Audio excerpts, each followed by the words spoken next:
নমস্কার। কবিগুরু রবীন্দ্রনাথ ঠাকুরের ১৬২তম জন্মদিবস উপলক্ষে আমাদের নিবেদন চিত্ত যেথা ভয় শূন্য। আপনারা দেখছেন IPTF রাবদা। আমাদের অনুষ্ঠানগুলি ভালো লাগলে সকলের সাথে ছড়িয়ে দিন এবং সাবস্ক্রাইব করুন আমাদের চ্যানেল।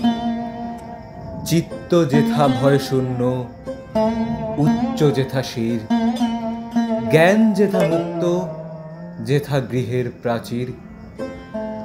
আপন প্রাঙ্গণ তলে দিবস সর্বরি, বসুধারে রাখে নাই খণ্ড ক্ষুদ্র করি। যেথা বাক্য হৃদয়ের উৎস মুখ হতে উচ্ছ্বসিয়া ওঠে, যেথা নির্বারিত স্রোতে দেশে দেশে দিশে দিশে কর্মধারা ধায়, অজস্র সহস্র বিধ চরিতার্থতায়। যেথা তুচ্ছ আচারের মরু বালু রাশি, বিচারের স্রোতপথ ফেলে নাই গ্রাসী।